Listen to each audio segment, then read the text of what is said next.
Shalom, selamat pagi, selamat bertemu kembali dalam program kita membaca Alkitab setiap hari. Pagi hari ini kita masuk dalam episode 15 Mei. Saya terus mengajak kita Bapak dan Ibu, mari kita ikutin terus pembacaan Alkitab kita. Mari kita terus bertumbuh di dalam firman Tuhan. Mari kita jadikan Alkitab kita ini menjadi renungan harian dalam setiap langkah hidup kita. Amin. Sebelumnya mari saya undang berdoa bersama. Bapak yang baik, terima kasih untuk pagi hari ini, hari yang baik bagi kami. Kiranya pagi hari ini kami boleh mendapatkan santapan rohani yang baru, yang menyegarkan, yang menguatkan iman kami, sehingga sepanjang hari ini kami boleh berkemenangan bersama dengan firman-Mu. Di dalam Yesus Kristus kami berdoa, haleluya, amin. Tema kita pagi hari ini, jangan suka menyalahkan orang lain. Jangan suka menyalahkan orang lain.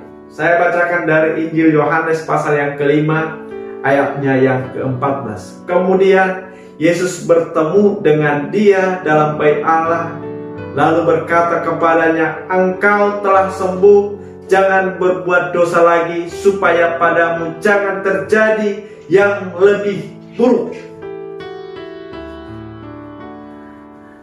Saudaraku yang kasih Tuhan, di dalam bacaan kita hari ini kita menemukan bahwa di dekat kolam Bethesda sejumlah besar orang sakit, yaitu orang-orang buta, orang-orang timpang, dan orang-orang lumpuh sedang menantikan goncangan air itu.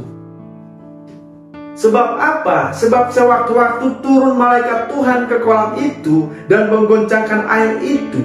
Barang siapa terdahulu masuk ke dalamnya sesudah goncangan itu, menjadi sembuh apapun juga penyakitnya.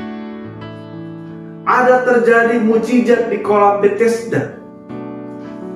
Saudara yang kasih Tuhan, walaupun mujizat ini sangat terbatas, Alkitab mengatakan hanya barang siapa yang terdahulu masuk ke dalamnya sesudah goncangan itu. Hanya barang siapa yang terdahulu masuk ke dalamnya sesudah goncangan itu, apapun penyakitnya akan menjadi sembuh.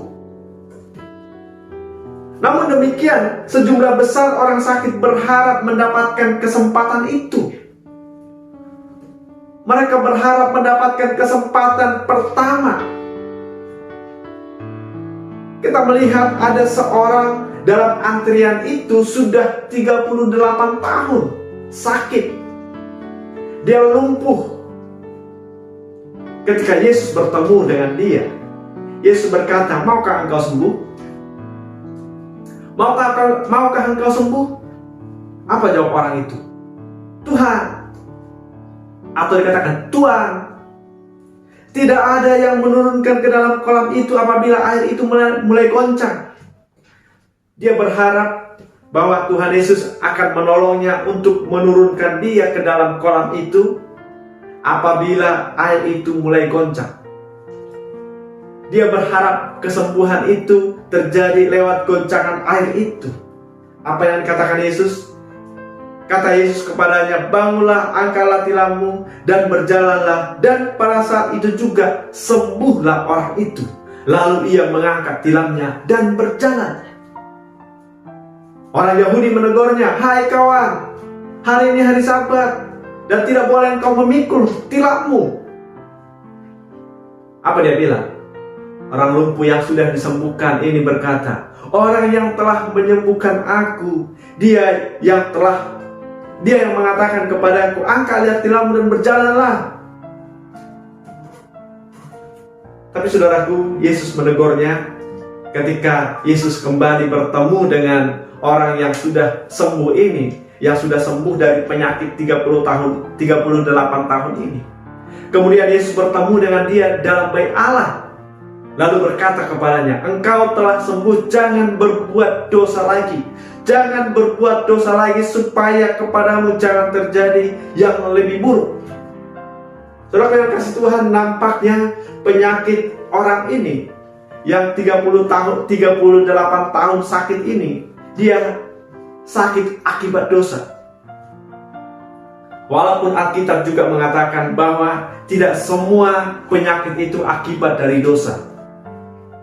Yohanes 9 ayat 2 sampai ayat yang ketiga dikatakan, muridnya bertanya kepada Yesus, Rabi, siapakah yang berbuat dosa, orang ini sendiri atau orang tuanya, sehingga ia dilahirkan buta?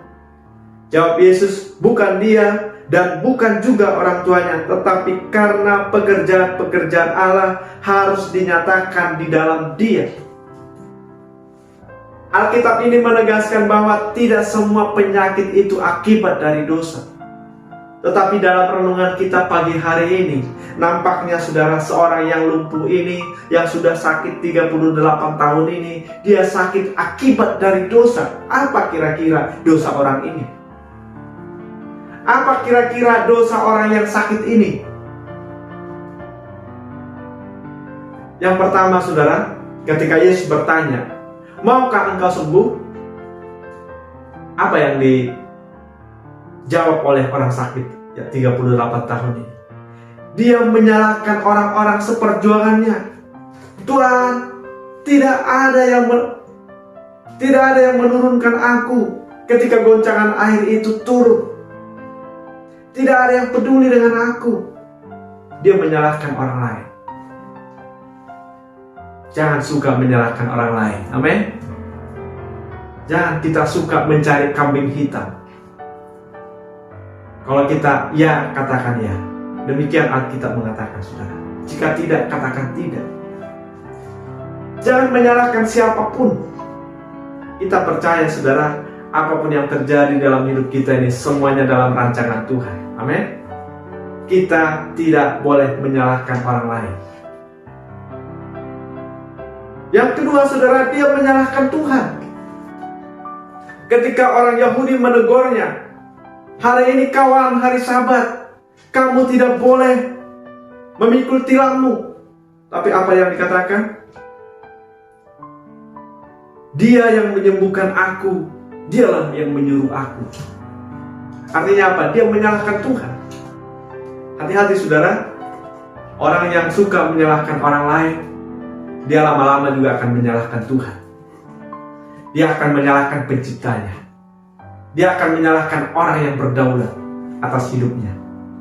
Jadi saudara, dosa ini Tuhan sudah mengingatkan. Engkau telah sembuh, jangan berbuat dosa lagi, supaya kepadamu jangan terjadi hal yang lebih buruk. Jadi kalau kita sudah terbiasa menyalahkan orang lain, nanti kita akan menyalahkan Tuhan. Kita akan mengutuki orang yang menciptakan kita, Allah yang menciptakan kita. Dan Yesus menegurnya, engkau telah sembuh, jangan berbuat dosa lagi, supaya jangan terjadi yang lebih buruk. Saudara yang kasih Tuhan, renungan kita pagi hari ini menasihatkan kepada kita, kita jangan suka menyalahkan orang lain. Amin. Demikian renungan kita pagi hari ini. Tuhan memberkati, kita berdoa. Terima kasih Tuhan buat renungan pagi hari ini yang mengajarkan kepada kami supaya kami jangan suka menyalahkan orang lain. Tapi biarlah kami datang kepada Tuhan dan biarlah kami bertanggung jawab atas setiap apapun yang terjadi dalam hidup kami. Terima kasih Bapa buat renungan pagi hari ini. Roh Kuduslah yang menolong firman-Mu. Di dalam Yesus Kristus kami berdoa. Haleluya. Amin. Selamat pagi, selamat beraktivitas. Tuhan Yesus memberkati kita.